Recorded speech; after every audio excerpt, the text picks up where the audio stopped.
Cruising is dangerous. You're going to fall overboard. You're going to catch every germ and every disease known to man.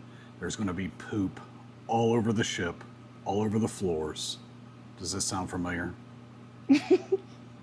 That's what we believed at first until we actually cruised. Yeah, so today we're going to bust some of these myths that are just scaring people away from cruising, and there's no reason to be afraid. No.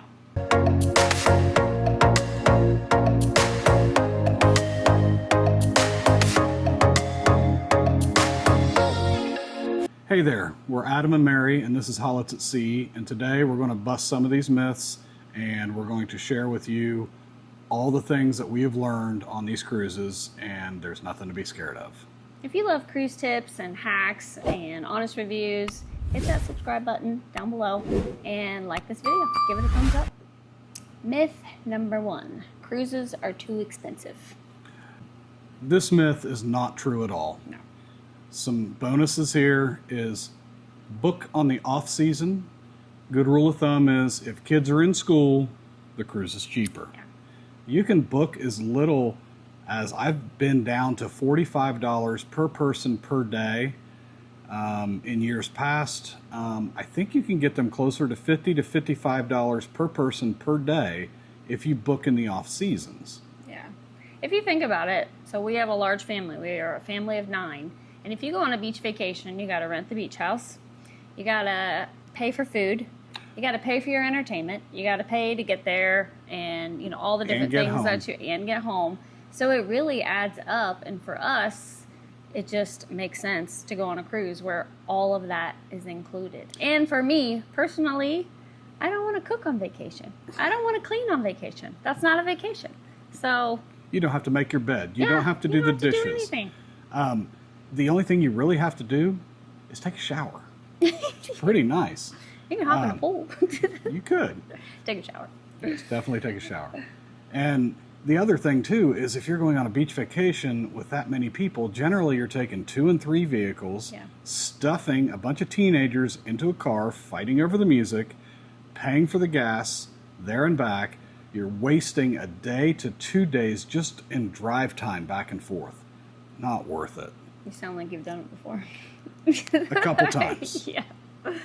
So a couple bonus tips on this too is book an inside cabin, book on the off season, and use a couple online services like vacationstogo.com, which I'll link below in the description.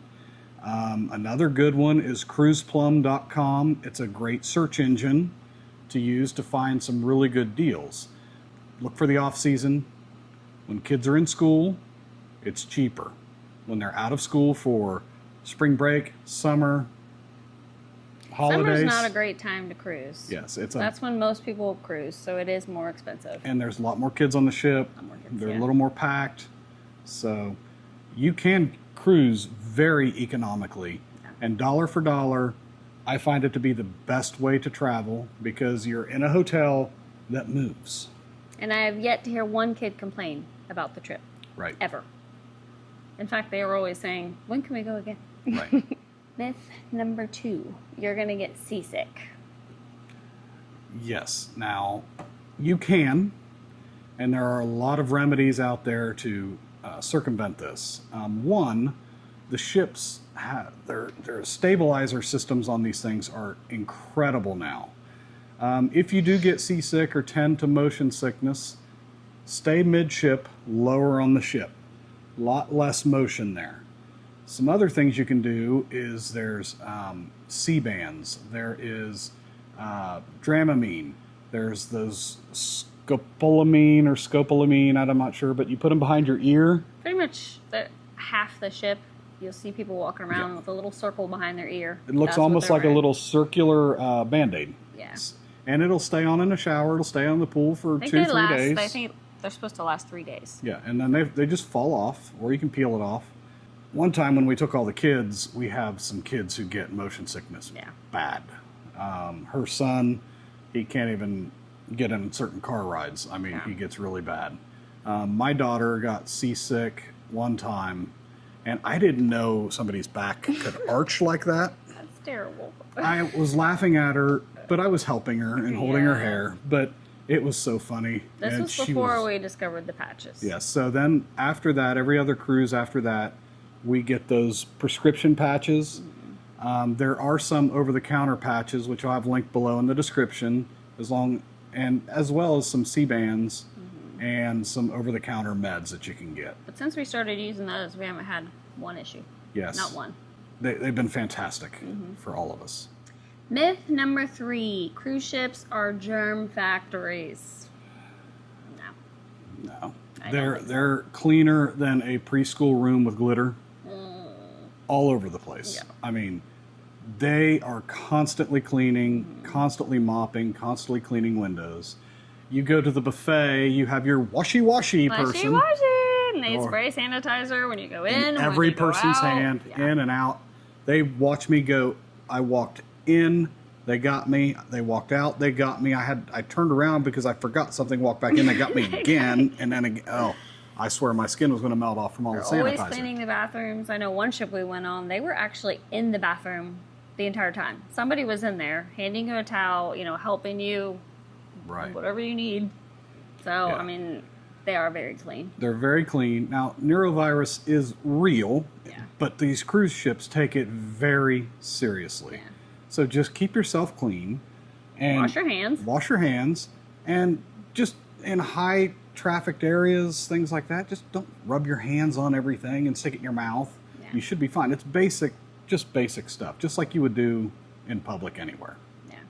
Now, speaking of germs, we're going to talk about Netflix's special that just came out, The Poop Cruise. Something like that. I don't think freak accident. it was a freak accident. It will never happen again. Not like that, at least. Yeah. They spent over $500 million on their fleets, revamping. They added battery backup systems, new fire suppression systems. They also added a separate battery and power system that's completely independent to run the toilets and plumbing, so that will never happen again. And the other thing I want to say about that documentary, we did watch it. Yeah. It's funny, but it seemed like the villain of that show was the red poop bags. That's what everybody was concerned about. They didn't want to poop in a red if I had to bag. poop in a bag, I would not be happy about it. But I'd rather poop in a bag than pee and poop in a shower. That's true. I'm sorry. That I don't think will ever happen again. And that alone, that cruise and that all the light that was brought to that, it has made the cruise industry safer and better. They will release tugboats instantly Yeah. if there's an issue. They won't be waiting days. I don't think that will ever happen again. Now, I can't say that accidents don't happen, but they can happen anywhere. Yeah. So that was a freak thing. And again, I don't think you'll ever see that happen. Myth number 4, you're going to feel trapped and claustrophobic because you're all on the same ship. That's Right. just not true. These things are so massive.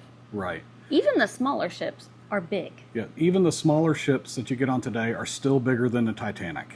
Yeah. They're huge. Yeah, and there's so many different spaces to hang out. There's open swimming pools, open air, indoor swimming pools. There's quiet areas that there's sometimes where I just don't want to people. Right. So I go and there's always areas you can find where there's no people. And there's it's quiet. Walking tracks, and some of these mega ships, they're floating cities. Yeah, they really are. Some of The them, one had a central, what was it? Central Park, Yeah, Central Park. There was a park with live plants. Yes. Like literally a park. growing Yeah. in the middle of the ship. Yeah. It was incredible. If you're claustrophobic, I recommend maybe not getting an inside cabin. Yeah. If you look at an ocean view, which at least has a window, a port window, or you could go to a balcony so you can open a door and you have a private balcony. So Yeah. you have that option. There's also suites if you feel that you're going to be claustrophobic. I honestly prefer the inside cabin. It's darker. I sleep a lot better. Now, the balcony is fun. It is a little more spacious, I prefer a balcony but because I love drinking coffee out on the balcony right. by myself. But I can go to the buffet, grab a coffee, and go sit on the deck in the morning, and no one else is out Nobody there out either. there. Yeah. So you have that option. It's a short walk to the ocean. Yeah. So myth number 5, you're going to fall overboard. It is possible, Yeah. but not by accident. You're going to be either drunk, climbing on things you're not supposed to be on, or being pushed over. I know you read about it on the Disney thing, but 99% of the time it's behavior based. Yeah. So note to self, don't put your child on the rail. Yeah, don't sit your child on the rail and don't let them climb on the rails. Yeah.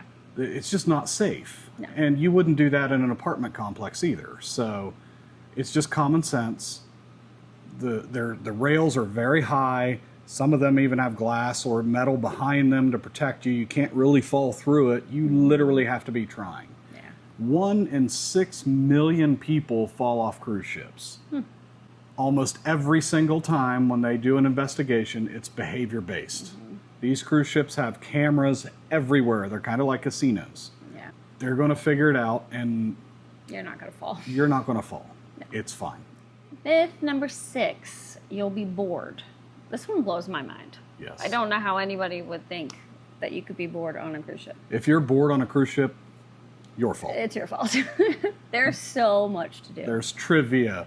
There's karaoke. There are shows. There are dance classes. There are piano bars, ice carving, towel folding, Dance decorate lessons. cookies, wine classes. I mean, And don't forget eating and drinking. yes. You can do it anytime. Or a nap. Or an Or sit by the pool. There's swimming. There's usually slides on a lot of these ships, rock climbing walls. You can't be bored. Also, people watching. Yes, there's Cruise that. ships have some And of the certain best people lines, watching. Carnival Yeah. has a lot of good people watching. They're kind of the Walmart of the cruise world. Oh. I'm not meaning to offend anybody, but Yeah. based on some of the news lately, it's starting to sound that way. All these cruise ships all have tons to do. You're going to be fine, and you're going to find something to do. They have something for everyone. Yeah. Myth number 7. You're going to get left at the port, and the ship's going to leave without you. This was a legitimate concern of yours. Yes. When we first This- started cruising. This does happen. Yes, you can jump on Instagram and YouTube, and you can find videos of people running down the pier as everyone's waving at them goodbye. It's kind of funny to watch. It is funny. I always look to see if there are people Right. running. If you're on a cruise-sponsored excursion, or like we like to use, shoreexcursionsgroup.com, link below in the description, you'll get back to the ship on time. This is their livelihood, so they Yeah. are going to make sure that they get good reviews, they get you back to the ship.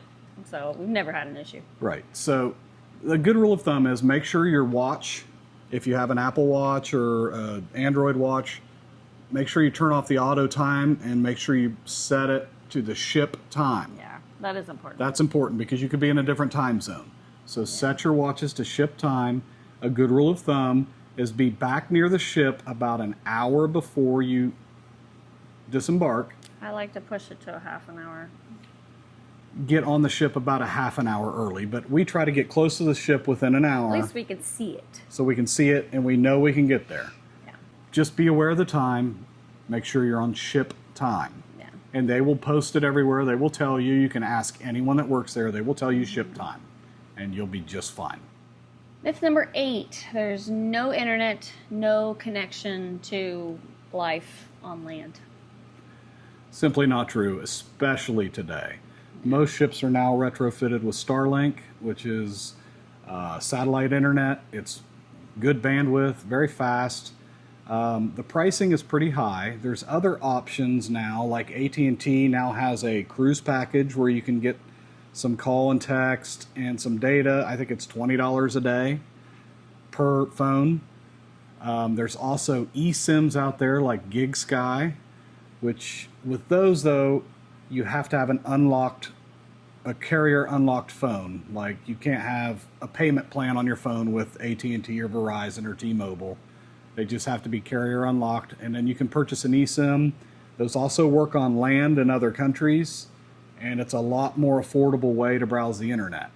Now there can be a little bit of hiccups and shifting back and forth. To use the cruise app, you have to switch off, go onto the cruise Wi-Fi, and then when you want to get on the outside world, switch over to the eSIM. The thing you do have to do is you want to make sure your phone is in airplane mode. Otherwise, you could get into hundreds to thousands of dollars in cellular roaming charges. Yeah.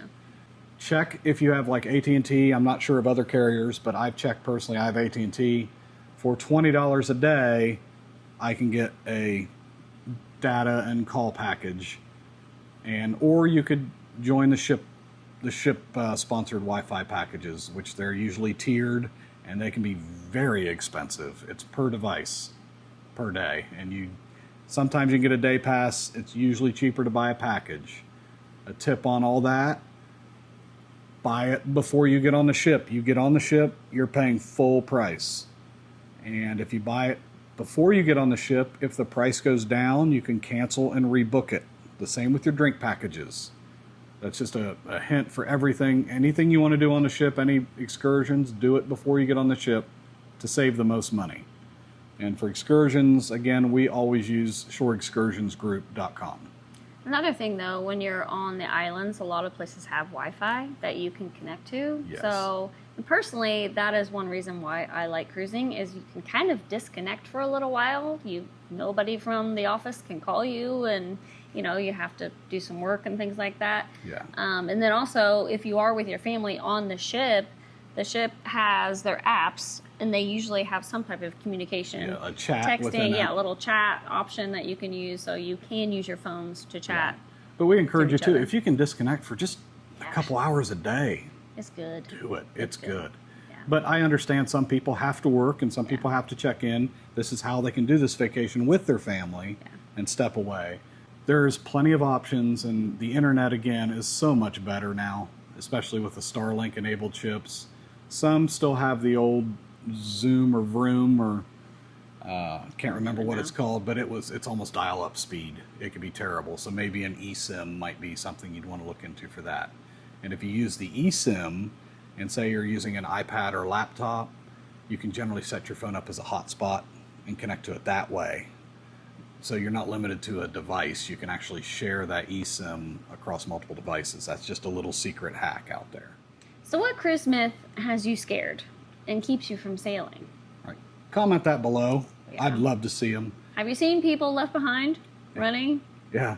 Tell us about that story. If you have video footage, I'd love to see it. Have you gotten sick? I mean, yeah. And show us your stories. Yeah, we'd love to hear them, and we love to communicate. We try to answer every comment. And also, we now have a new website. It's hollettsatsea.com. And on there, I offer a free packing list. You just sign up, and that will be emailed directly to you. I also just finished up our new ebook that's for especially first-time cruisers. It's an ultimate cruise guide. It will tell you what to expect. Everything You need to know to get you going, so you don't look like a total newbie. Mm-hmm. You're going to get on there, and you're going to understand everything that's happening. You're going to know what to do, where to go, and there's also a journal, so you can journal your days, as well as for the people who really like a tight itinerary. I used to be that guy. She fixed me. Yeah. But I have that in there too, so you could really plan it out to the minute if you want to. Mm-hmm. So that's available on the website. Also, my fun cruise shirts. This is one of my favorites. That is also at the website. And we also have a bunch of products that we recommend and we use personally on these cruises. And I've linked those below. Give us a like, subscribe, especially if you found value. We look forward to seeing you again. Thanks. Bye.